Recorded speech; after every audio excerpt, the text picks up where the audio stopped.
إن الحمد لله نحمده ونستعينه ونستغفره ونعوذ بالله من شرور أنفسنا ومن سيئات أعمالنا. من يهده الله فلا مضل له ومن يضلل فلا هادي له، وأشهد أن لا إله إلا الله وحده لا شريك له، وأشهد أن محمدًا عبده ورسوله. يا أيها الذين آمنوا اتقوا الله حق تقاته ولا تموتن إلا وأنتم مسلمون. يا أيها الناس اتقوا ربكم الذي خلقكم من نفس واحدة وخلق منها زوجها وبث منهما رجالا كثيرا ونساء، واتقوا الله الذي تساءلون به والأرحام إن الله كان عليكم رقيبا. يا أيها الذين آمنوا اتقوا الله وقولوا قولا سديدا يصلح لكم أعمالكم ويغفر لكم ذنوبكم، ومن يطع الله ورسوله فقد فاز فوزا عظيما. أما بعد، فإن خير الحديث كتاب الله، وخير الهدي هدي محمد صلى الله عليه وسلم، وشر الأمور محدثاتها، وكل محدثة بدعة، وكل بدعة ضلالة، وكل ضلالة في النار. أما بعد، فأعوذ بالله من الشيطان الرجيم. قل إن كان آباؤكم وأبناؤكم وإخوانكم وأزواجكم وعشيرتكم وأموال اقترفتموها وتجارة تخشون كسادها ومساكن ترضونها أحب إليكم من الله ورسوله وجهاد في سبيله فتربصوا حتى يأتي الله بأمره والله لا يهدي القوم الفاسقين. وقال سبحانه: قل إن كنتم تحبون الله فاتبعوني يحببكم الله ويغفر لكم ذنوبكم والله غفور رحيم. وقال سبحانه: لقد كان لكم في رسول الله أسوة حسنة لمن كان يرجو الله واليوم الآخر وذكر الله كثيرا. وقال النبي صلى الله عليه وسلم: لا يؤمن أحدكم حتى أكون أحب إليه من والده وولده والناس أجمعين. رواه مسلم وغيره.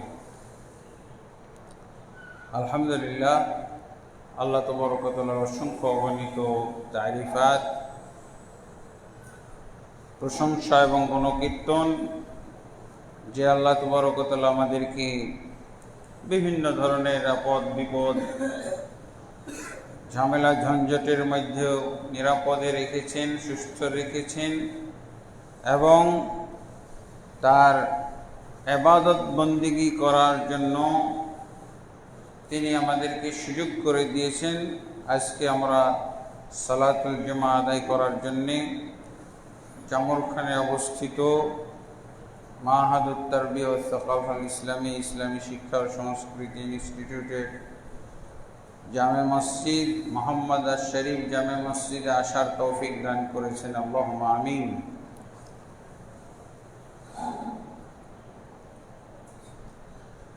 নবী মুহাম্মদ রাসূলুল্লাহ সাল্লাল্লাহু আলাইহি ওয়াসাল্লামের প্রতি অসংখ্য অগণিত দরুদ ও সালাম নাযিল হোক। আল্লাহুম্মা সাল্লি আলাইহি আল্লাহুম্মা বারিক আলাইহি। সম্মানিত মুসল্লিয়ানে কেরাম, আজকে আমরা যে বিষয়ে খুতবা প্রদান করব সেটা হলো নবী মহব্বত, নবীর প্রেম। এটা নবী মহব্বতের মাস, তাই না? রবিউল আউয়াল মাস হলো নবীর মহব্বতের মাস, ইশক প্রদর্শনের মাস, ভালোবাসা প্রদর্শনের মাস, নবীর গুণকীর্তন করার মাস। তাই নাকি? রবিউল আউয়াল মাস, এখানে কি আছে রবিউল আউয়াল মাসে? আমরা এটা মনে করি, এগুলো হলো ধারণা। রবিউল আউয়াল মাস হলো মিলাদের মাস, রবিউল আউয়াল মাস হলো ঈদে মিলাদুন নবীর মাস, রবিউল আউয়াল মাস হলো রাসূলুল্লাহ সাল্লাল্লাহু আলাইহি ওয়াসাল্লামের মহব্বত জাহির করার মাস। এতক্ষণ যা বললাম সব ভুল কথা, কিন্তু এটাই প্রচার হয় বাংলাদেশের খুতবায়। বাংলাদেশে রবিউল আউয়াল মাস শুরু হয়েছে, এখন এটাই প্রচার হবে। এক একজন বেদাতি নবী প্রেম একেবারে উপসে উপসে পড়বে, নবী প্রেম তাদের অন্তরে ধরবে না, বাড়িতেও প্রকাশ করে কুলাতে পারবে না। রাস্তাঘাট, ফুটপাত, আবর্জনা, যেখানে সেখানে খালি নবী প্রেম ছড়িয়ে বেড়াবে। এটাও একটা গজব।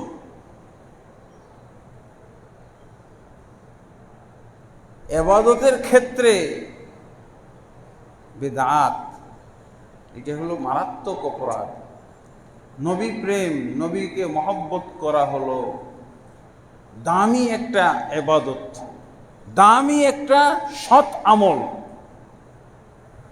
কিন্তু যখন এটাকে, এই মহব্বতটাকে আমরা যখন সীমাবদ্ধ করে ফেলি রবিউল আউয়াল মাসের সাথে অথবা মিলাদ মাহফিলের সাথে অথবা 12ই রবিউল আউয়ালের সাথে, তখন এই মহব্বত আর ইবাদত থাকে না, এটা হয়ে যায় খাঁটি বিদআত। এটা হয়ে যায় রসুলের সাথে শত্রুতা প্রদর্শনের ব্যবস্থা, রাসূল সাল্লাল্লাহু আলাইহি ওয়াসাল্লামের সাথে সম্পর্ক ছিন্ন করার ব্যবস্থা, রাসূলুল্লাহ সাল্লাল্লাহু আলাইহি ওয়াসাল্লামের সাথে কি কিয়ামতের দিন রাসূল সাল্লাল্লাহু আলাইহি ওয়াসাল্লাম থেকে বিতাড়িত হওয়ার ব্যবস্থা। হাউজে কাউসারে বিতাড়িত করবেন না উম্মতকে, এই রবিউল আউয়াল ওয়ালারাকে। রবিউল আউয়াল মাস আল্লাহর হুকুমে, ঘটনাক্রমে এমন একটা মাস, এই মাসে বিশেষ ইবাদত বন্দিগি জাতীয় কোরআন হাদিসে একটা অক্ষরও পাওয়া যায় না। এমন একটা মাসকে, এমন একটা মাস নিয়ে নাচানাচি করে এই বেদাতির দল, যে এই বিষয়ে আপনি একটা অক্ষর খুঁজে পাবেন না। শাবান মাসে কি আছে? শাবান মাসে 28-29টি সিয়াম আছে। তারপরে মুহররম মাস যে গেল, মুহররম মাসে কি আছে? মুহররমে আশুরার সিয়াম আছে, বিশেষ না? রবিউল আউয়ালে কি আছে? হাদিস থেকে দেখাও, ওয়াজের মাধ্যমে দেখাও কেন? ওয়াজ করে প্রমাণ করো কেন? ওয়াজ তো হলো বেদাতির ওয়াজ। এরকম একটা দেখাও যে রবিউল আউয়াল মাসে একটা সিয়াম পালন করলে এত নেকি, রবিউল আউয়াল মাসের অমুক তারিখে তাহাজ্জুদ পড়লে এত নেকি, রবিউল আউয়াল মাসে উমরা করলে এত নেকি। রবিউল আউয়াল মাসে ওরা কি করে? নাচানাচি করলে নেকি, কি করলে হই হই হই হই করলে নেকি আছে। রাস্তাঘাট, ফুটপাত, আবর্জনা, যেখানে সেখানে, আর ওয়াল রাইডিং করবেন। এই অপরাধমূলক কথাগুলো এই মাসে খুব চলবে। কি কথা? সকল ঈদের সেরা ঈদ নবীজির জন্ম ঈদ। এটা হলো কুফরি কথা। এটা কি জেনতেন কথা না, এটা কুফরি বেদাত।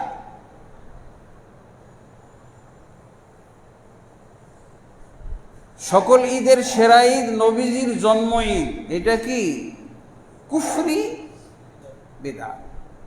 এটা হলো সাধারণ বেদাত। যেমন মিলাদ পড়া হলো সাধারণ বেদাত। এই যে মিলাদ পড়ে জিলাপি খাই না একটা দোকান উদ্বোধন করার সময়, হ্যাঁ, বা দেখা যায় যে এই যে মসজিদেও আজকে বেদাতিরা মসজিদের মধ্যেও মিলাদ নিয়ে আসছে। বয়ান করবে তো বয়ান করবে না, ডাবল বেদাত। ট্রিপল বেদাত বানিয়ে ফেলে, বয়ানও করে আর মিলাদও পড়ে। এগুলো হলো সাধারণ বেদাত। আর যখন কিয়াম করে মিলাদ পড়ে কিয়াম সহ, তাহলে এটা কুফরি বেদাত। কি হয় এটা? এটা হলো কুফরি বেদাত, ইসলাম থেকে খারিজ। ঈদে মিলাদুন নবী পালন করা এটা হলো সাধারণ বেদাত, কুফরি বেদাত না। যখন এটাকে বিশ্বাস করবে সকল ঈদের শ্রেষ্ঠ ঈদ, তখন এটা হলো কুফরি বেদাত। কারণ এতে করে আল্লাহকে তুচ্ছ তাচ্ছিল্য করা হয়।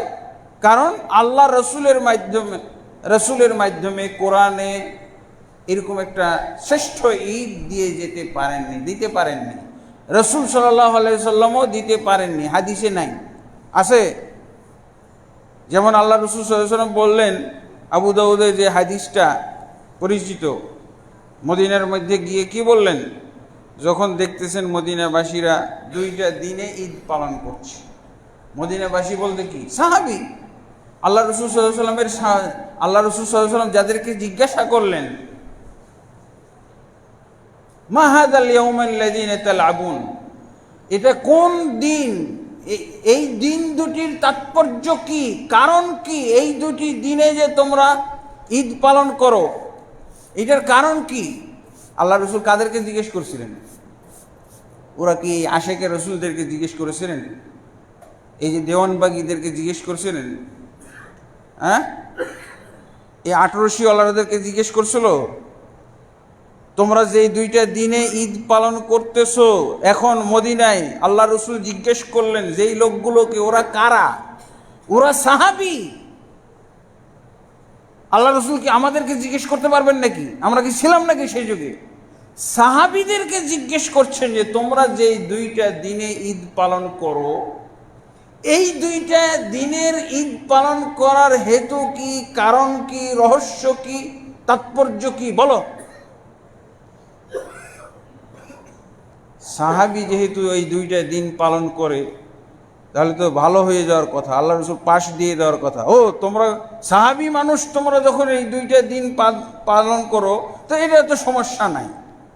আর এই নাপাক, অপবিত্র, বেদাতি মুশরিকরা যেগুলো আবিষ্কার করেছে, এটাতে কোনো অপরাধ নাই। আর সাহাবী যেটা চালু করে রেখেছে, সাহাবীরা যে 2 ঈদ পালন করতেছে, এই 2 ঈদের ব্যাপারে আল্লাহ রসুল জিজ্ঞেস করলেন, কি তোমরা এই 2টা দিনে ঈদ পালন করো, বিনোদন করো, খেলাধুলা করো, খুশি করো, আনন্দ করো, রহস্যটা কি বলো? তো বলছে আমাদের বাপদাদা 14 পুরুষ থেকে আমরা করে আসছি। বেদাত তো এরকমই হয়, বাপদাদারা চালু করে দিয়েছে, আমি ওইটা করি, এটাকে কোরআনের মতো মনে করি। আমরা মুসলমানরা তো ওই জাহিলি যুগের সিস্টেম পালন করি, তাই না? বাপদাদা কি বলছে, বাপদাদারা কি করেছে, তো এটাই আল্লাহ রসুলকে জানানো হলো যে আমরা আমাদের বাপদাদা 14 পুরুষ থেকে এই 2টা দিন আমরা উৎসব পালন করি। এই দিন দুটি আসলে আমরা খেলাধুলা করি, আনন্দ ফুর্তি করি। আল্লাহ রসুল সাল্লাল্লাহু আলাইহি সাল্লাম কি বললেন? যে তোমরা সাহাবী, তোমরা মুমিন মুসলিম, এখন ঈদের দিন আমার কাছ থেকে নিবা, আল্লাহর মাধ্যমে তোমরা ঈদের দিন নেবে। নিজেরা যে ঈদের দিন আবিষ্কার করে রেখেছে, এটা ক্যান্সেল, বাতিল। ইন্নাল্লাহ আবদালাকুম বিহিমা খায়রাম মিনহুমা ঈদুল ফিতর ওয়া ঈদুল আযহা। আল্লাহ তোমাদের জন্য এই 2টা ঈদের দিনকে ক্যান্সেল করে দিলেন, আমার মাধ্যমে, আমার নির্দেশে এই 2টা দিনকে ক্যান্সেল করে দিলেন।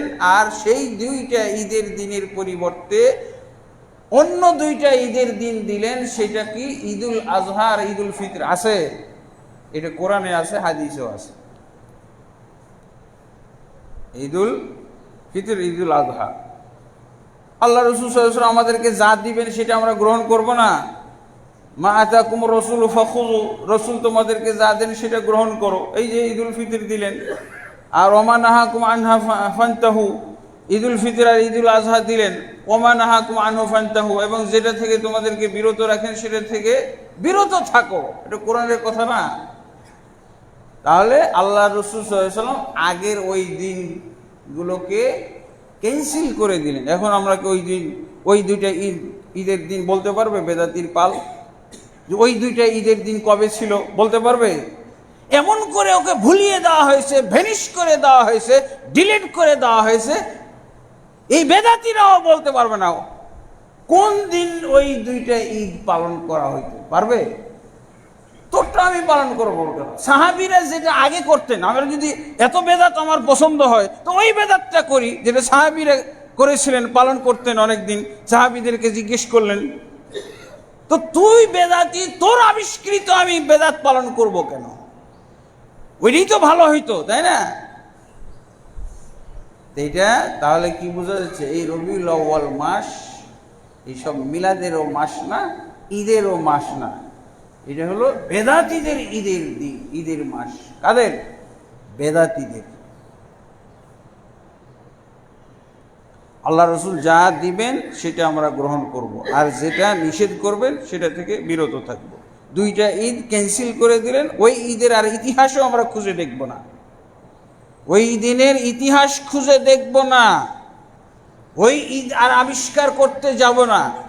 যদি সেটাই নাজায়েজ হয়, সাহাবীদেরকে যে ঈদ পালন করতে নিষেধ করলেন, তাহলে তুমি যদু মিয়ার আমি আবিষ্কৃত ঈদ আমি পালন করব, যদু মধু।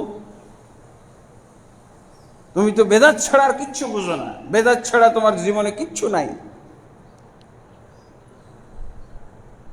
তাহলে এই কথাগুলো হলো, এই স্লোগান হলো বাংলাদেশে অপরাধমূলক কথা,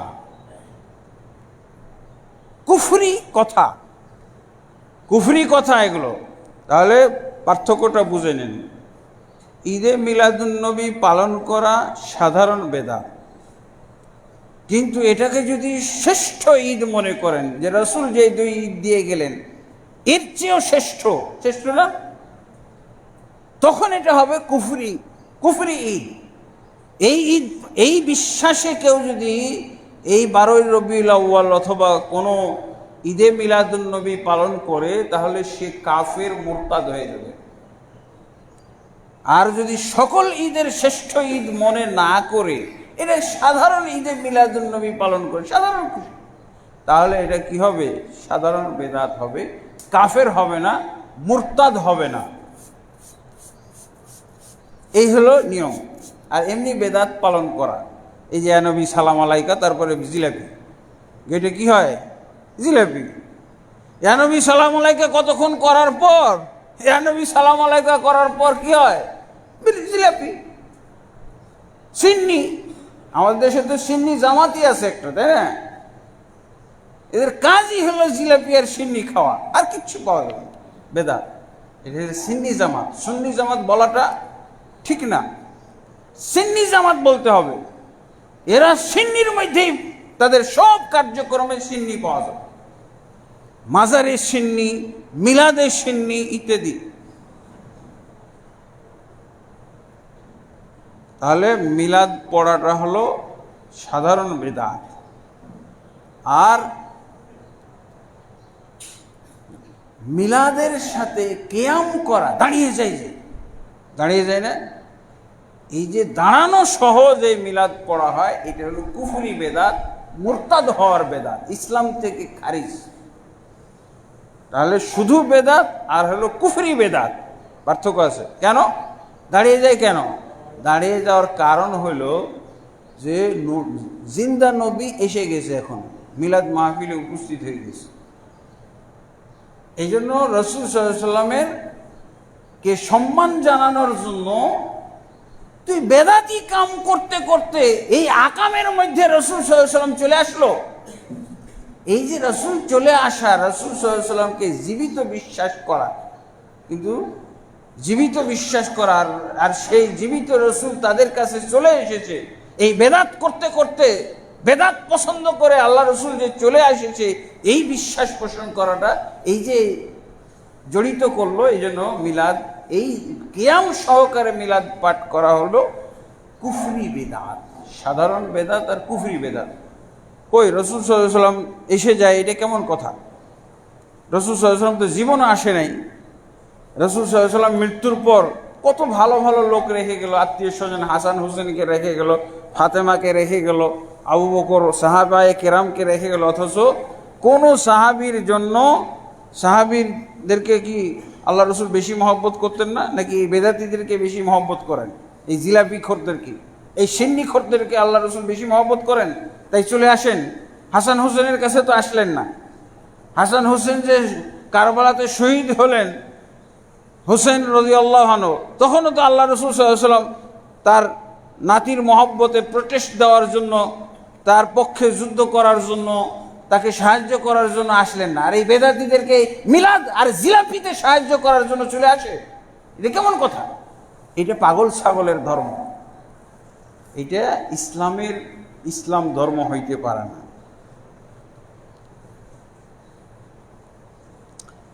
তাহলে এই কথাটা ভুল। রবিউল আউয়াল মাস নবী প্রেমের মাস, নবীর ইশক জাহেরের মাস, এইটা চিন্তা করা, এটা হলো ভুল।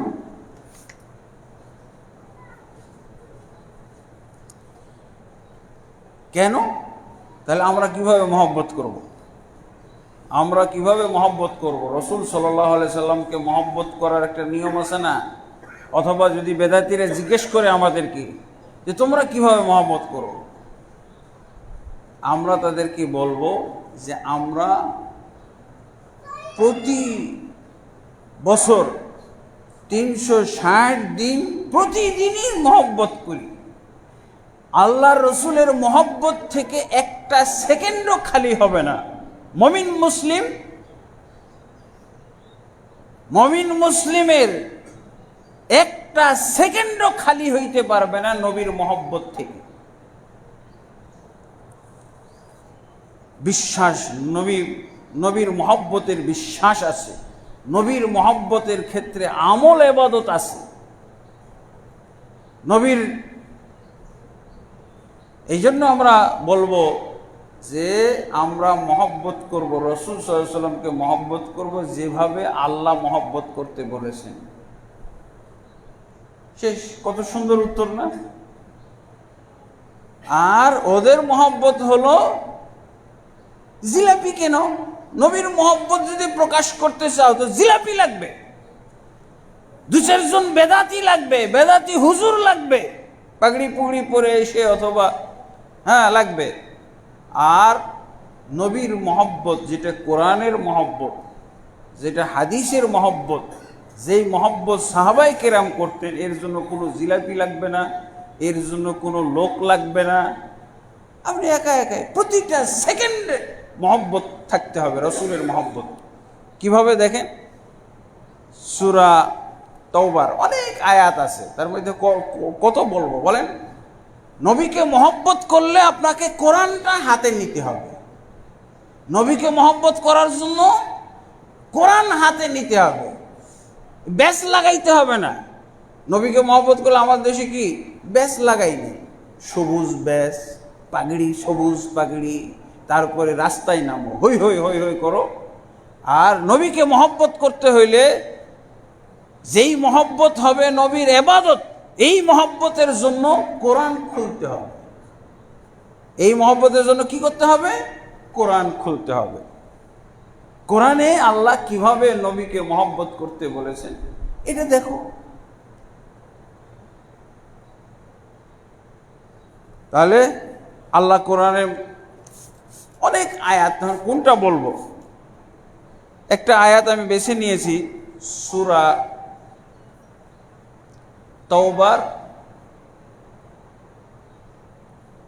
তওবার একটি আয়াত আমি আপনাদের সামনে এখন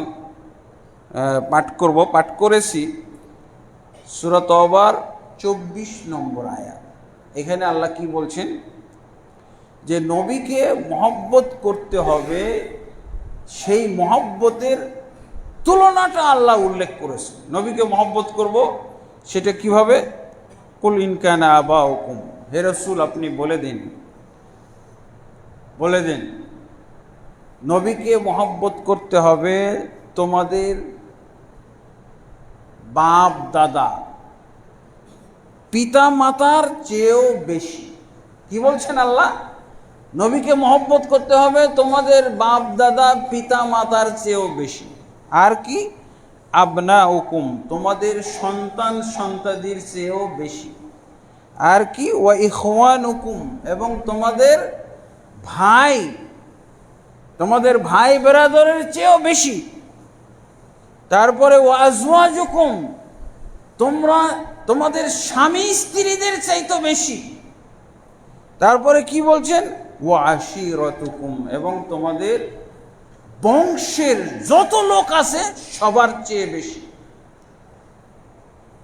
ওয়া আমওয়ালুন ইকতারাফতুমুহা, আর তোমরা যে সম্পদ উপার্জন করেছো এই সমস্ত সম্পদের চেয়ে বেশি। কত সম্পদ আছে? আমার গাড়ি আছে, আমার বাড়ি আছে, আমার 1000 কোটি টাকা আছে, 100 কোটি টাকা আছে। আল্লাহ কি বলছেন? এই 100 কোটি 1000 কোটি বাড়ি গাড়ি এগুলো সব চাইতে বেশি ভালোবাসতে হবে। তারপরে কি বলছেন?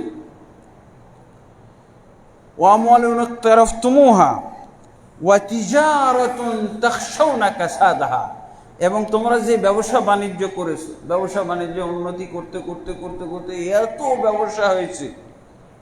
সালমান এফ রহমানের ব্যবসা কত বড় ছিল? হ্যাঁ, কত বড় ব্যবসা হয়েছে ও হিসাবও করতে পারে না। তা আল্লাহ বলছেন তোমাদের ব্যবসা বাণিজ্য এর চেয়ে বেশি ভালোবাসতে হবে কাকে? রাসূল সাল্লাল্লাহু আলাইহি ওয়াসাল্লামকে এবং আল্লাহকে। তারপরে বলছেন ওয়া মাসাকিনু তারদাউনাহা, এবং তোমরা যে বাড়ি ঘর করেছো, গুলশানে বাড়ি, ধানমন্ডিতে বাড়ি, বাড়িধারায় বাড়ি, শামরুখ খানের বাড়িকে বলবো নাকি? ও শামরুখ খানের মানুষ তো শামরুখ খানের বাড়ি বলে।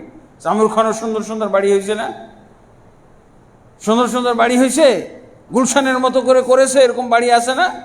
আল্লাহ বলছেন তোমাদের যত বাড়ি ঘর আছে এই বাড়ি ঘরগুলোর চাইতে বেশি ভালোবাসতে হবে কাকে? আল্লাহকে এবং রাসূলকে। তারপরে আল্লাহ কি বলছেন? শুধু আল্লাহ এবং আল্লাহর রাসূলকে এইগুলোর চাইতে বেশি ভালোবাসলে হবে না। আল্লাহ এবং আল্লাহর রাসূলের যে বিধিবিধান, তাদের যে আদেশ নিষেধ আছে এগুলোকেও ভালোবাসতে হবে। একটা কঠিন আদেশের কথা আল্লাহ বলেই দিয়েছেন। কি বলছেন? ওয়া জিহাদিন ফি সাবিলিহি, আল্লাহর রাস্তায় জিহাদ করা, জীবন বিসর্জন দিয়ে দেওয়া, রক্ত ঢেলে দেওয়া, মৃত্যুবরণ করা, একেও, এই জিহাদকেও আল্লাহ এবং আল্লাহর রাসূলের মতো করে ভালোবাসতে হবে। তার মানে আপনার জীবন শেষ। রাসূলের ভালোবাসতে গিয়ে আপনার জীবনটাও এবার শেষ। জিহাদকেও ভালোবাসতে হবে। জিহাদে কি আছে? শত্রুদের সাথে। শত্রু বলতে কি? এই আওয়ামী লীগ শত্রু আর বিএনপি শত্রু না, কাফের শত্রু। কাফের শত্রুদের বিরুদ্ধে যুদ্ধ করতে গিয়ে নিজের জীবনটাকেও কি করতে হবে? বিসর্জন দিতে হবে। এই জিহাদের চাইতো, জিহাদের এই সমস্ত জিনিসের চেয়ে, যেগুলোর নাম বললেন আল্লাহ, এই জিনিসগুলোর চাইতো বেশি আল্লাহ এবং তার রাসূলকে ভালোবাসতে হবে, এবং তাদের আদেশ নিষেধ নিয়মগুলোকে ভালোবাসতে হবে। এমনকি আল্লাহ এবং রাসূলের নিয়মের মধ্যে একটা কঠিন ঝুঁকিপূর্ণ এবং কঠিন হুমকিপূর্ণ আমল জিহাদ, এটাকেও নাকি ভালোবাসতে হবে, এটাকেও ভালোবাসতে হবে। জিহাদের আদেশ কে দিয়েছে? আল্লাহ না? জিহাদের আদেশ কে দিয়েছে? রাসূল না? রাসূল তো নিজেও জিহাদ করেছেন। কিন্তু এটা জিহাদ যখন চালু থাকবে, শুরু হয়ে যাক মায়ানমারের বিরুদ্ধে জিহাদ, সেনাবাহিনী শুরু করুক, পুলিশ বাহিনী শুরু করুক, র্যাব শুরু করুক, ইন্ডিয়ার বিরুদ্ধে জিহাদ শুরু করুক, এগুলো এই মুসলমানের মধ্যে কোন্দল করে জিহাদ করা, এটা কোনো জিহাদ না। এটা হলো আত্মহত্যা, অথবা হত্যা আর আত্মহত্যা, এই দুইটার মধ্যেই পড়ে। মুসলমানের যুদ্ধ এটা হলো হত্যা অথবা আত্মহত্যার মধ্যে পড়ে, এর বাইরে নেই। মায়ানমারের বিরুদ্ধে জিহাদ তো অনেক আগে থেকেই দরকার ছিল, তাই না? এখন এই যে নতুন করে কথাবার্তা উঠছে ইন্ডিয়ার 7 সিস্টার, হ্যাঁ, ইন্ডিয়ার 7 সিস্টার নিয়ে কথা উঠছে। আমাদের প্রধান উপদেষ্টা অলরেডি হুমকি দিয়েই দিয়েছেন ইন্ডিয়াকে যে বাংলাদেশের বিরুদ্ধে যদি কোনো ধরনের ষড়যন্ত্র করা হয় তাহলে ইন্ডিয়ার 7 সিস্টার রক্ষা করা কঠিন হয়ে যাবে। 7 সিস্টার বেদখল হয়ে যেতে পারে। 7 সিস্টার, হ্যাঁ, বেদখল হয়ে যেতে পারে। তার মানে বাংলাদেশের সমান একটা এলাকা, বাংলাদেশের ডাবল। ইন্ডিয়ার মধ্যে বাংলাদেশের ডাবল এলাকা, সেইটার ব্যাপারে আমাদের বর্তমান যিনি কি বলে অন্তর্বর্তীকালীন সরকারের প্রধান ডক্টর ইউনূস সাহেব ইন্ডিয়াকে হুমকি দিয়েছেন, বাংলাদেশের বিরুদ্ধে যদি কোনো ষড়যন্ত্র করা হয় তাহলে 7 সিস্টার বেদখল হওয়ার সম্ভাবনা আছে। ভালোই তো, এরকম হুমকি কেউ দিতে পারছে? এরকম হুমকি দেওয়া উচিত। সবসময় আমরা নত জানো, সবসময় ইন্ডিয়ার পায়ে সেজদা, মোদির পায়ে সেজদা, তাকে সন্তুষ্ট করার জন্য নাচানাচি, আর এইসব এই যে নত জানো চিন্তা ভাবনা, এগুলো বাদ দেওয়া উচিত। মুসলমান হলো কি বাঘের চেয়েও বেশি বড় বীর। তাহলে জিহাদটাকেও মহব্বত করতে হবে। কেমন করে? নিজের জীবনের চেয়ে, নিজের পিতামাতার চেয়ে, বাপ দাদার চেয়ে, ভাই বেরাদরের চেয়ে, স্বামী স্ত্রীর চেয়ে। তাহলে তারপর আল্লাহ আয়াতের শেষের দিকে কি বলছেন? যদি আল্লাহর রসুল এবং জিহাদকে যদি এই সমস্ত জিনিসের চাইতে, এই সমস্ত ব্যক্তিবর্গের চাইতে, এই সমস্ত ধনসম্পদের চাইতে বেশি ভালো না বাসো, তাহলে আল্লাহর হুমকি। আল্লাহ কি বলছেন? ফাতারাব্বাসু, তোমরা অপেক্ষা করো, গজবের অপেক্ষা করো, আযাবের অপেক্ষা করো। যদি আল্লাহ এবং আল্লাহর রসুলকে এবং আল্লাহর রসুলের বিধান জিহাদকে, তাহলে অন্য বিধানগুলো তো জিহাদের চাইতে মামুলি না, সহজ না। এই যে নামাজ পড়া নিয়ে কোনো সমস্যা আছে বলেন? আপনার পাটা ভেঙে যাবে, আপনার হাত ভেঙে যাবে, আপনার কপাল ফেটে যাবে, আপনার হাঁটু কি ব্যথা হয়ে যাবে। জিহাদ করতে গেলে আপনার জীবন বিসর্জন দিতে হইতে পারে, আপনি নিহত হয়ে যেতে পারেন, আপনার জীবন বিনাশ হয়ে যেতে পারে। এইটা একটার কথা খালি বলা আছে, তার মানে বাকি বিধানগুলো তো সহজ। নামাজ পড়া, সালাত, 5 ওয়াক্ত সালাত পড়া সহজ, সুন্নত নামাজ পড়া সহজ, তাহাজ্জুদ পড়া সহজ, তাহিয়াতুল মসজিদ, তাহিয়াতুল ওযু সহজ, সিয়াম পালন, রোজা রাখা সহজ। জিহাদটা কঠিন, কিন্তু জিহাদের বেলাতেই আল্লাহ বলছেন এই জিহাদকেও মহব্বত করতে হবে নিজের জীবনের চেয়ে, নিজের পিতামাতার চেয়েও, নিজেদের স্বামী স্ত্রীর চেয়েও, নিজেদের সম্পদের চেয়েও, বাড়ি গাড়ির চেয়েও জিহাদ। তাহলে বাকিগুলো কিভাবে মহব্বত করবেন বলেন? আর যদি তা না করতে পারো, যদি আল্লাহ এবং আল্লাহ রসুলকে এভাবে মহব্বত না করতে পারো, আল্লাহর হুমকি। আয়াতটা পড়িয়েন। এটা কি মুসলমানের কোরআন না? মুসলমানের কিতাব না? কে পড়বে? এই সূরা তওবার এই আয়াতটাই যদি আমরা পড়তাম তাহলে নাচানাচির এই রবিউল আউয়াল মাসের মহব্বত, আপনার মহব্বতটা তাহলে প্রতি সেকেন্ডের না, প্রতি সেকেন্ডের। তো আপনাকে তো এই বিশ্বাস নিয়ে থাকতে হবে যে আমি আমার জীবনের চেয়েও রসুলকে মহব্বত করি।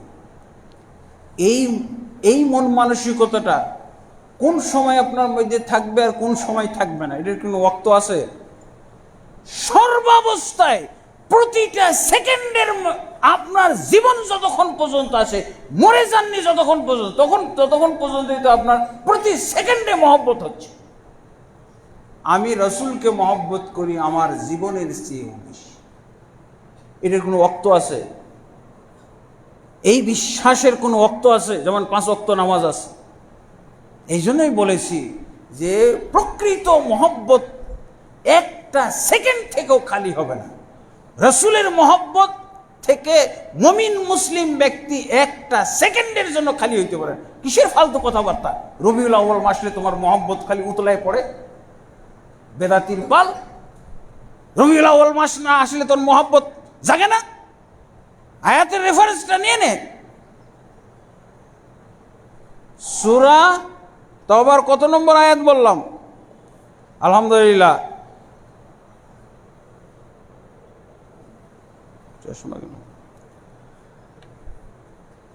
এইভাবে। তারপরে আল্লাহ কি বলছেন? এরপরে যদি আমরা রাসূল সাল্লাল্লাহু আলাইহি ওয়াসাল্লামকে এভাবে মহব্বত না করতে পারি, তাহলে আল্লাহ কি বলছেন?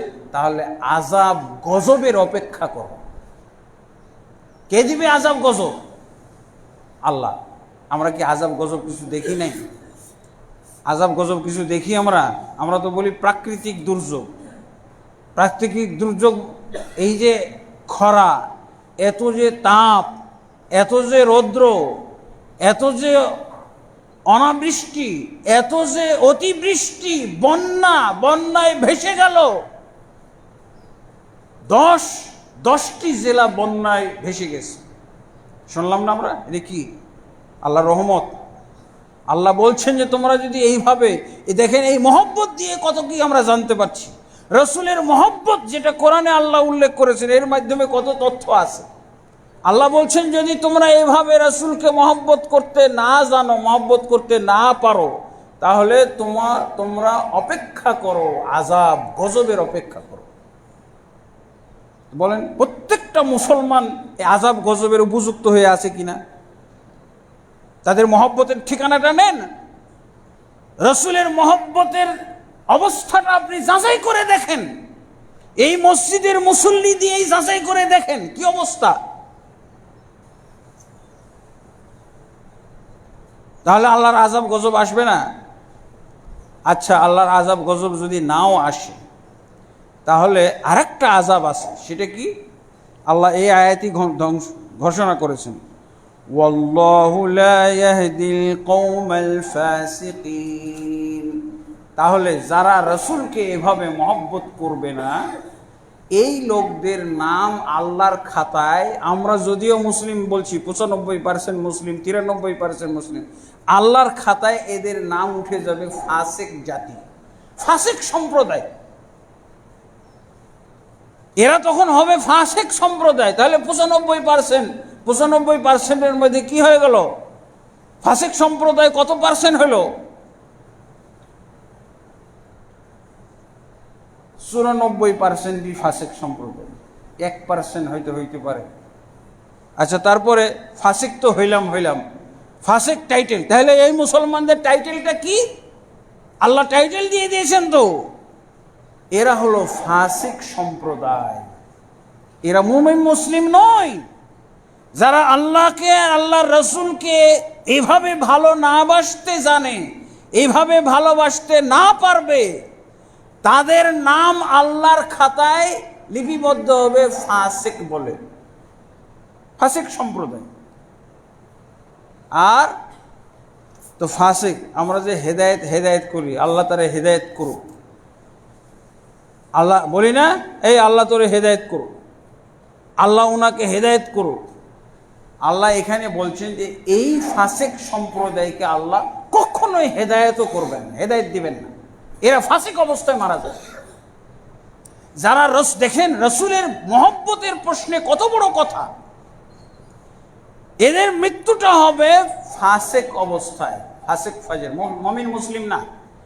তাহলে দেখেন আমরা যে কথাটা বলছিলাম, রসুলকে মহব্বত করাটা ইবাদত, রসুলকে মহব্বত করাটা হলো দ্বীন, রসুলকে মহব্বত করা হলো ইসলাম। যদি আপনি মহব্বত না করতে পারেন তাহলে আপনার টাইটেল হলো ফাসিক মিয়া, মোহাম্মদ ফাসিক। মোহাম্মদ লাগাই তোমরা, হ্যাঁ? তাহলে আপনার নাম কি? এই মোহাম্মদ আব্দুর রহিম, আব্দুল করিম, নুরুল ইসলাম, মনিরুল ইসলাম, মুজাহিদুল ইসলাম, এগুলো আর থাকলো না, কি হবে? মোহাম্মদ ফাসিক।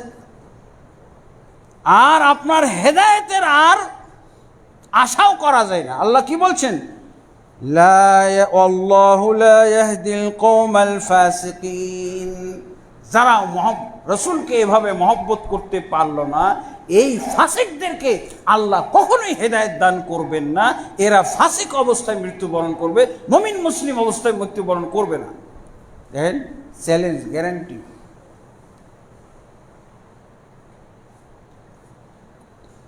তাহলে এবার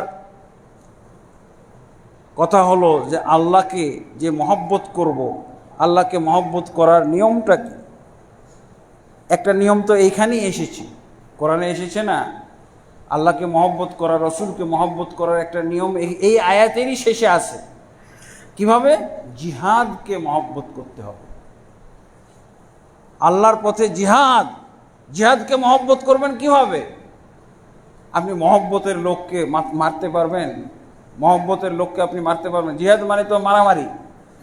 জিহাদ মানে হয় আপনি নিহত হবেন প্রতিপক্ষ কাফেরের কাছে, আর না হয় আপনি তাকে নিহত করবেন।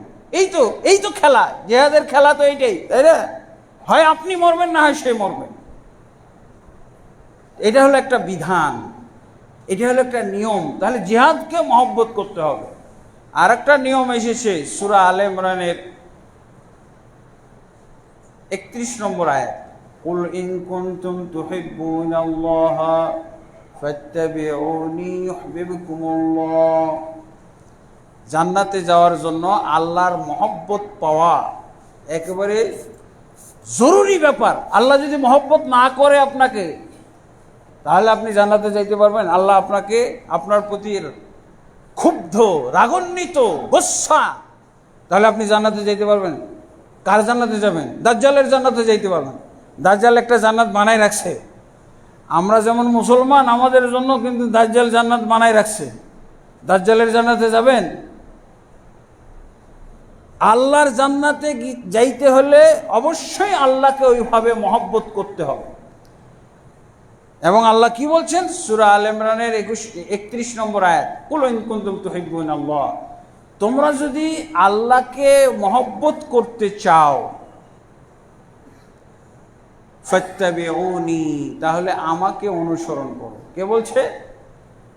মুহাম্মদ সাল্লাল্লাহু আলাইহি ওয়াসাল্লামকে অনুসরণ করতে হবে। রাসূলকে মহব্বত করার নিয়মটা কি? মহব্বত করার নিয়ম হলো রাসূলকে অনুসরণ করতে হবে। বোঝা গেছে? কিসে অনুসরণ করবেন? এই যে 24টা ঘন্টা আপনি পরিচালনা করবেন, আপনার জীবনটা আছে না, ভাগ করা আছে না? ঘুম থেকে ওঠার পর, ঘুম থেকে কখন উঠবো আমরা? ফজরের পরে, সূর্য ওঠার পরে। মুসলিম ব্যক্তির ঘুম থেকে উঠা হলো ফজরের আগে। আরো যারা ভালো মুসলিম তারা রাত 3টায় উঠবে। এই ঘুম থেকে উঠার পর থেকে আবার ঘুমানোর পূর্ব পর্যন্ত প্রতিটা মুহূর্তে আল্লাহ এবং আল্লাহর রাসূলের নিয়মে চলতে হবে। ঘুম থেকে উঠলে আপনি কি বলেন তো? ঘুম থেকে ওঠার সময় কি বলেন? রাম রাম রাম নাকি নাউজুবিল্লাহ? কি হ্যাঁ? নেতা নেতা নেতা, পিতা পিতা পিতা, স্বামী স্বামী, স্ত্রী স্ত্রী, কি বলবেন আপনি? আল্লাহুম্মা, ঘুমানোর সময় আমরা কি বলি? আল্লাহুম্মা বিইসমিকা আমুতু ওয়া আহইয়া। আর ঘুম থেকে জাগার সময় আলহামদুলিল্লাহিল্লাযী আহইয়ানা বা'দা মা আমাতানা ওয়া ইলাইহিন নুশুর। আপনি ঘুম থেকে তাহলে উঠলেন, এর নাম কি?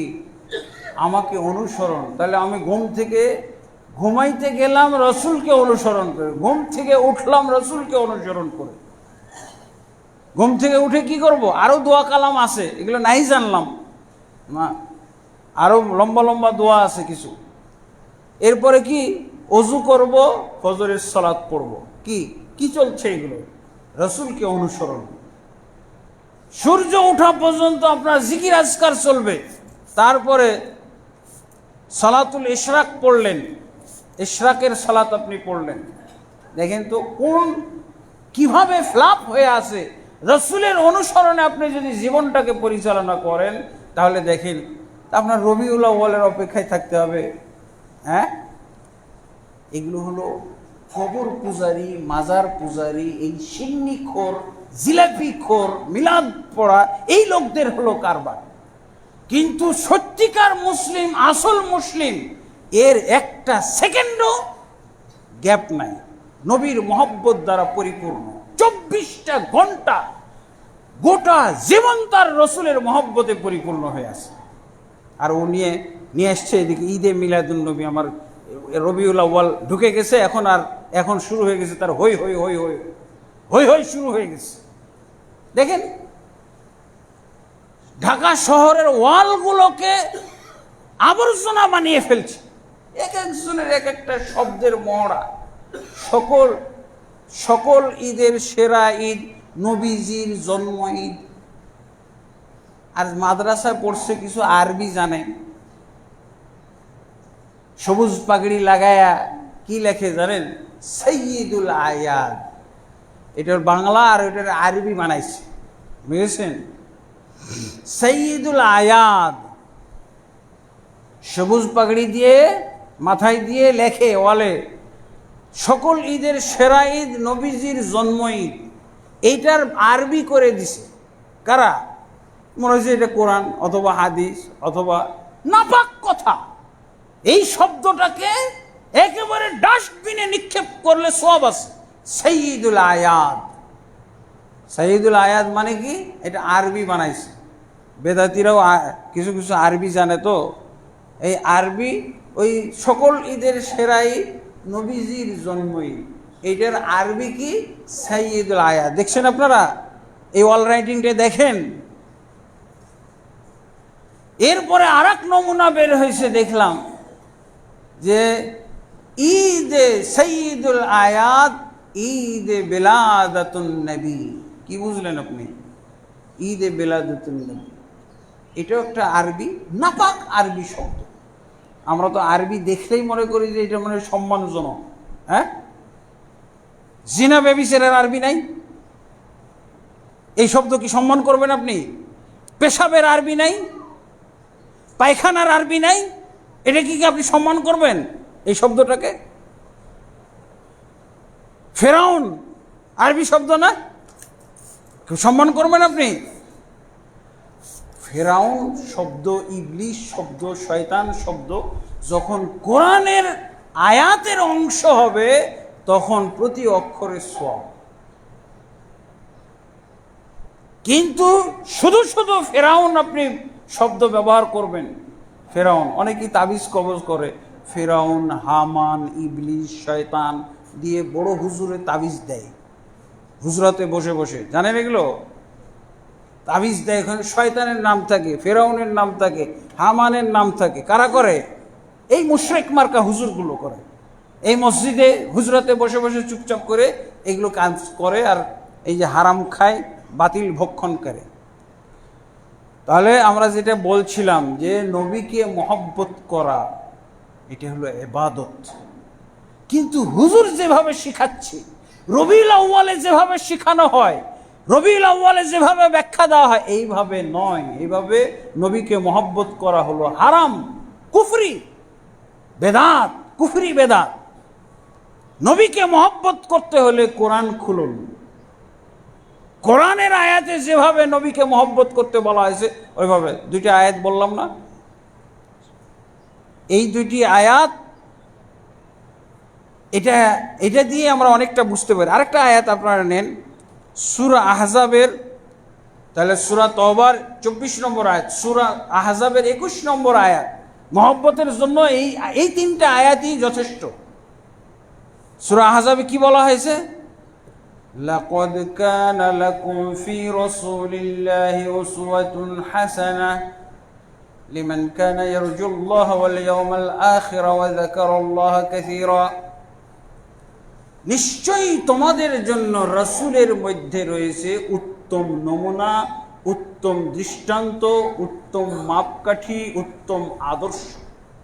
লিমান কানা ইয়ারজুল্লাহ, যে আল্লাহকে চায়, আল্লাহর সন্তুষ্টি চায়, ওয়াল ইয়াউমাল আখিরা, এবং পরকালের সে জান্নাত চায়, জাহান্নাম থেকে নাজাত চায়। তাহলে তার জন্য নিয়ম কি?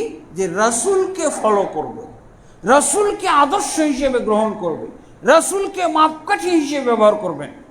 কিভাবে? যেভাবে রাসূল সালাত পড়েছে ওইভাবে আমি পড়ব, যেভাবে আল্লাহ রাসূল সাল্লাল্লাহু আলাইহি ওয়াসাল্লাম সিয়াম পালন করেছে ওইভাবে আমি সিয়াম পালন করব, যেভাবে রাসূল সাল্লাল্লাহু আলাইহি ওয়াসাল্লাম জিহাদ করেছেন, জিহাদ করতে বলেছেন, জিহাদের নিয়ম বলেছেন ওইভাবে আমি জিহাদ করব, যেভাবে আল্লাহ রাসূল সাল্লাল্লাহু আলাইহি ওয়াসাল্লাম আমাদেরকে জিকির করতে বলেছেন, জিকির শিখিয়েছেন, সেইভাবে করব। হুজুরের মতো করে না। হুজুর তো নাচানাচি হুজুর, ওরে আল্লাহ জিকির করতে লাগাইলে খালি নাচ আর নাচ। এ তো বানরি জিকির। বানরি জিকির বুঝেন তো? চিড়িয়াখানায় গেলে যেই জিকির, যেই প্রাণীটা দেখতে খুব মজা লাগে বেশি, বাচ্চা টাচ্চারা নিয়ে গেলে তো ওই বানরের খাঁচা থেকে বেরই হইতে চায় না। বুঝেছেন? বানরের খাঁচা এটাই বেশি মজা লাগে, কারণ লাফালাফি লাফালাফি লাফালাফি, উপরে উঠতেছে, নামতেছে, উপরে উঠতেছে। আমাদের দেশে হুজুররা বানরি জিকিরও আবিষ্কার করেছে। দেখবেন হক্কানি, উনি নাকি হক্কানি পীর, উনি নাকি হক্কানি পীর, আর মুরিদরা সব বানরি জিকির করতেছে। বাচ্চাদেরকে আপনার চিড়িয়াখানায় নেওয়ার দরকার নাই, এই হক্কানি হুজুরের আপনি একটা মাহফিলে নিয়ে যে ছেড়ে দেন, দেখবেন হ্যাঁ বাঁশ বেয়ে বেয়ে উঠতেছে, প্যান্ডেল ধরে ধরে উঠতেছে, ঝুলতেছে। আরে চিড়িয়াখানা, বানরি জিকির, এটার নাম কি? বানরি জিকির। আর কি? রসুলের আদর্শ। আল্লাহ যে সূরা আহজাবে 21 নম্বর আয়াতে বললেন রসুলকে মহব্বত করতে হলে রসুলকে আদর্শ মাপকাঠি বানাও। উনি যেভাবে ইবাদত করতে বলে ওইভাবে করো, যেইভাবে যা করতে বলে মাপকাঠি হিসেবে। তোর বানরি জিকির আর কবুতরি জিকির, এই আটরশিওয়ালারা গো গো গো গো কি যে করে শুনতে মনে হয় সব মাউথপিসের কাছে কবুতর বসানো আছে। শিয়ালি জিকির, কত কি যে কাহিনী, নাউজুবিল্লাহ। এইগুলো তাহলে রসুলকে মহব্বত করা হইল? কোরআন অনুযায়ী রসুলকে মহব্বত করেন। এই জন্য এই মাঠে ময়দানে হই হই ফুটপাতে যাওয়ার দরকার না, আপনি কোরআনটা খোলেন। যদি রসুলকে মহব্বত করতে চান, যেই মহব্বত হবে ইবাদত, সেই মহব্বত করার জন্য কোরআন খুলতে হবে, সেই মহব্বত করার জন্য সুন্নাহ হাদিসের কিতাব খুলতে হবে। আর মহব্বতটা হবে মুসলিম ব্যক্তির প্রতি সেকেন্ডের সাথে জড়িত, প্রতি সেকেন্ডের সাথে জড়িত থাকবে। রসুলের মহব্বত রবিউল আউয়ালে না, রবিউল আউয়াল মাস তো এই 11 মাস পর আসবে। হ্যাঁ, এরকম বেদাতির অভাব নাই, লক্ষ লক্ষ কোটি কোটি এরকম বেদাতি যে অপেক্ষায় থাকে কবে রবিউল আউয়াল মাস হবে, কবে 12ই রবিউল আউয়াল মাস আসবে, সেই অপেক্ষায় থাকে, আছে না? পাক্কা বেনামাজি, পাক্কা হারামখোর, পাক্কা সুদখোর, পাক্কা দুর্নীতিবাজ, পাক্কা জিনা ব্যভিচারে জড়িত ব্যক্তি। এই যে ইদানিং কিছু মাজার ভাঙ্গা হচ্ছে, তো মাজার ভাঙ্গা হচ্ছে না? এই মাজার ভাঙ্গা কেন হচ্ছে এগুলোর কিছু কারণ ফেসবুকে দিচ্ছে। অমুক মাজারে দেখি মহিলা নিয়ে আমোদ ফুর্তি। কিরে ভাই, এটা মাজার না পতিতালয়? মহিলা দিয়ে নাচানাচি জড়াজড়ি করা, এটা কি মাজার নাকি? এটা কি পবিত্র জায়গা হইতে পারে? এগুলো তো হলো পতিতালয়ের কারবার। সব পতিতালয়ের কিছু কিছু নমুনা ফুটেজ মনে হচ্ছে মাজারে দেখা যাচ্ছে। ইন্না লিল্লাহি ওয়া ইন্না ইলাইহি। ভেঙে ফেলা হচ্ছে, ভালো, ভেঙে ফেলা ভালো। মাজার মন্দির আল্লাহ রসুল ভেঙে ফেলেছেন, কিন্তু পরিবেশটা আগে ঠিক করতে হবে। আল্লাহ রসুল সাল্লাল্লাহু আলাইহি ওয়াসাল্লাম যে মন্দির ভেঙে, মন্দির আর মাজার কিন্তু দুইটার মধ্যে কোনটা বেশি ভালো কোনটা খারাপ? মাজার বেশি খারাপ, মন্দিরের চাইতে বেশি খারাপ। মন্দির পাহারা দেওয়া যায় কিন্তু মাজার পাহারা দেওয়া যায় না। মন্দির পাহারা দেয় কেন জানেন? মন্দির পাহারা দেয় যে ওই হিন্দুরাই মন্দির ভেঙে দিয়ে আর একটা ভালো মন্দির নেওয়ার জন্য ওরাই ভাঙে ফেলে। এই জন্য মুসলমানরা পাহারা দেয়, ছাত্ররা পাহারা দেয় যে দেখবো কারা ভাঙতে আসতেছে। ওরা তো পূজা করে না। পূজা করে? পূজা করে তো হিন্দুরাই, পূজা করে তো বৌদ্ধরাই, কিন্তু মাজার ভাঙছে কেন? রাগে। এই বেটা, তুই যে মুসলমান, তুই এই মাজারের পূজা করিস কেন? তুই সেজদা দিস কেন? এখানে তুই এই কি বলে সব কুফরি কাজ করিস কেন? এখানে গাঞ্জা কেন খাইস? মাজার মানে তুমি গাঞ্জা খাওয়ার জায়গা বানাইছো, নিরাপদ জায়গায়। মাজার মানে তুমি এখানে এই কি বলে গাঞ্জা, ইয়াবা, বাবা, তারপরে নেশাজাত দ্রব্য, মাজারে কতগুলো বিশেষ যেগুলো লোক, এগুলো নাপাক, এগুলোর দুর্গন্ধযুক্ত লোক, এগুলোর দিকে তাকাইলেই বমি আসে। মাজারের যে লোকগুলো, এই লোকগুলোর দিকে তাকাইলেই বমি আসে। এগুলো কিভাবে? যেভাবে ময়লা সাফ করে ফেলা দরকার, যেভাবে আবর্জনা, এইভাবে এগুলোকেও সাফ করে ফেলা দরকার। তবে ইসলামী রাষ্ট্র হোক। অনেকে আবার মনে করে ফেলেছি স্বাধীনতা মানে হুজুর পার্টি মনে করতেছে মানে ইসলামী রাষ্ট্র হয়ে গেছে। এটা বোকার স্বর্গে বসবাস করা। কিসের ইসলামী রাষ্ট্র হয়েছে? এক জালেম শাসক বিতাড়িত হয়েছে, আর এক জালেম অপেক্ষা করতেছে, মাঝখানে আমরা বসবাস করতেছি। এক জালেম শাসক বিতাড়িত হয়েছে, এক সেট বিতাড়িত হয়েছে, আর এক সেট অপেক্ষা করতেছে যে আমরা কখন প্রতিশোধ নিব, আমরা কখন এরকম জুলুম করতে পাবো, আমরা কখন এরকম বিলিয়ন বিলিয়ন টাকা আমরা আত্মসাৎ করতে পারবো। হ্যাঁ, আমরা ক্ষুধার্ত, আমরা 15-16 বছর যাবৎ ক্ষুধার্ত। মাঝখানের এই গ্যাপের মধ্যে আছে কিসের বেটা ইসলামী রাষ্ট্র হয়েছে? ভুল ধারণা, কথাবার্তা, বোকার স্বর্গে বসবাস করা। এই মাজারওয়ালাগুলোকে হেদায়েত করতে হবে। তোমার যদি এত তোমার গরজ থাকে, মাজারকে এত ঘৃণা করো, মাজারকে এত অপছন্দ হয়, অবশ্যই অপছন্দ নয়। আমি তো বললাম মন্দিরের চেয়েও জঘন্য হলো মাজার। হিন্দুদের মন্দিরের চাইতেও জঘন্য হলো এই মাজারগুলো, যেখানে এই যে নাপাক লোকগুলো দেখা যায়। এই মাজারের বিশেষ লোক কারা? অলিয়া উলিয়াগুলো, এই ল্যাংটাগুলো, এই জটওয়ালারা। ঘৃণা আসে, দুর্গন্ধ ছড়ায়। এগুলো হলো সমাজের আবর্জনা, ইসলামে আবর্জনা। ইসলাম কি পছন্দ করে? পাক পবিত্রতা পছন্দ করে। আপনার শরীরের লোম গোপ 40 দিনের বেশি আপনার গায়ে থাকতে পারবে না, অবশ্যই কেটে ফেলতে হবে। ওরা কারা? এই মাজারে যারা থাকে ওরা কারা? এরা হলো আবর্জনা থেকে জন্ম নেওয়া এক শ্রেণীর লোক, যাদের গায়ে আবর্জনা লেগে আছে, যারা প্রতিগন্ধময়, যাদের কাছেও যেতে ঘৃণা লাগে, তাকাই তো ঘৃণা লাগে, মনে হয় যে চোখটাই নাপাক হয়ে যাবে। এই মাজারে ভালো বলে কিচ্ছু নাই। কিছু কিছু হুজুর বলছে ভালো আছে, পূজা হচ্ছে না, মাজার পূজা বলা যাবে না, জিয়ারত। বেটা জিয়ারত নাকি? জিয়ারত হচ্ছে সাহাবীদের কবর। দেখাই মক্কা মদিনায় জিয়ারত কাকে বলে? তোর যদুমুদুম পীরকে তুমি বাধাই করে দিয়ে সুরম্য অট্টালিকা তৈরি করে মনোরম একটা বিল্ডিং এর উপরে বসাই নিছো, দিয়ে এখন পূজা করা শুরু করেছো, আর বলছো মাজার মানে জিয়ারত করা। কিসের জিয়ারত? জিয়ারত কাকে বলা হয় তুমি দেখে এসো। সাহাবীদের কবর জিয়ারত হচ্ছে। বাকি কবরস্থানে 10,000 সাহাবীকে কবর দেওয়া, 12,000 সাহাবী কবর দেওয়া আছে। দেখ বেটা যায় কিভাবে জিয়ারত হয়। মাজার ভেঙে ফেলা, একেবারে মাটির সাথে মিশিয়ে ফেলা, এটা হলো রসুলের মহব্বতের নিদর্শন।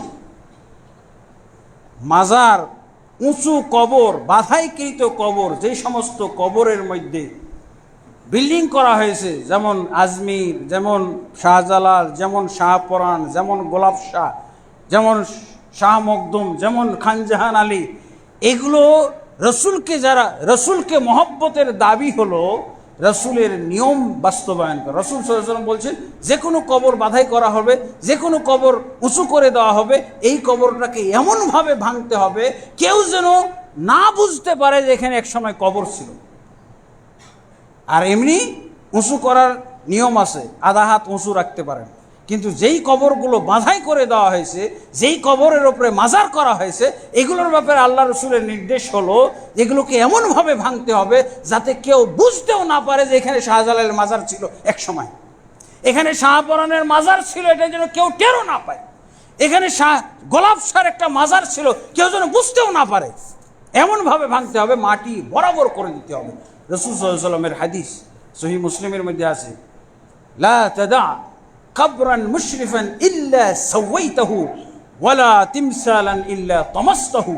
আল্লাহ রাসূল সাল্লাল্লাহু আলাইহি ওয়াসাল্লামের নির্দেশ, আলী রাদিয়াল্লাহু আনহুকে সামনে রেখে সমস্ত উম্মতে মুসলিমাকে তিনি নির্দেশ দিয়েছেন, হে আলী, তুমি যে কোনো উঁচু কবর, বাধাইকৃত কবর, এটাকে দেখলে তুমি এমনভাবে ভাঙবে যাতে করে মাটির বরাবর হয়ে যায়। এই কবরের শাস্তি হলো মাটি বরাবর। নতুন কবর দিলে আধা হাত উঁচু রাখতে পারবেন, কিন্তু যেই কবরটা বাধাই করা হয়েছে, উঁচু করা হয়েছে, বিল্ডিং অট্টালিকা তৈরি করা হয়েছে, এই কবরকে এমনভাবে ভাঙতে হবে আধা হাত উঁচুও রাখা যাবে না, একেবারে সাওয়াইতাহু, আল্লাহ রাসূল বলছেন সমান করে দাও, বরাবর করে দাও। ওয়ালা তিমসালান ইল্লা তামাসতাহু, এবং তুমি যদি কোনো মূর্তি দেখো সেই মূর্তিকে ভেঙে একেবারে চুরমার করে ফেলবে। বোঝা গেছে? ইব্রাহিম আলাইহিসসালাতু ওয়াসসালাম মূর্তি ভেঙেছিলেন ক্ষমতা ছাড়া, আর আমাদের নবী মূর্তি ভেঙেছিলেন, কাবা শরীফের আশপাশে মূর্তিগুলো ভেঙেছিলেন, ওগুলো তো পবিত্র মূর্তি। কি ছিল? কাবা ঘরের সাথে থাকলে পবিত্র মূর্তি হয়ে গেল না? আর আমাদেরগুলো তো ফুটপাত, আবর্জনা, যেখানে সেখানে আমাদের মূর্তিগুলো, এগুলো তো নাপাক মূর্তি, ওগুলো তো পাক মূর্তি ছিল। তারপর আল্লাহ রসুল যখন মক্কা বিজয় করলেন সেদিনই ভেঙে ফেলেছে, যা আল হক ওয়া যাহাকাল বাতিল ইন্নাল বাতিলা কানা যাহুকা।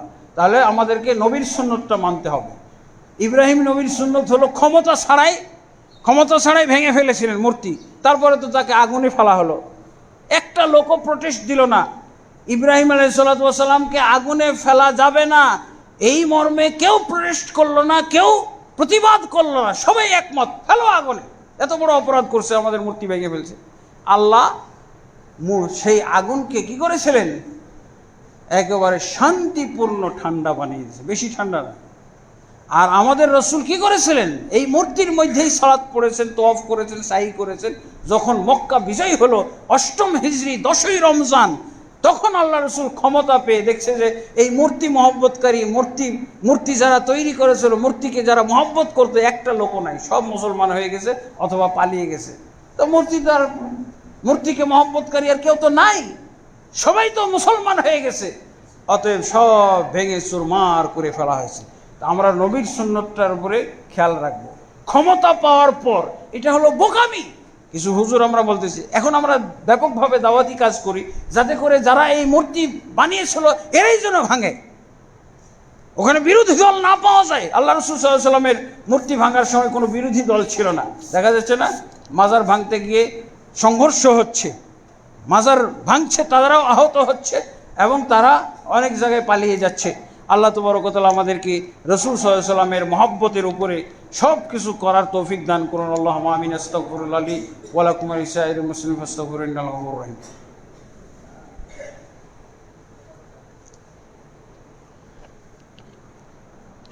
আলহামদুলিল্লাহি রাব্বিল আলামিন, আসসালাতু ওয়াসসালামু আলা আশরাফিল আমবিয়া ওয়াল মুরসালিন নবিয়িনা মুহাম্মাদিন ওয়া আলা আলিহি ওয়া সাহবিহি আজমাইন, আম্মা বা'দ।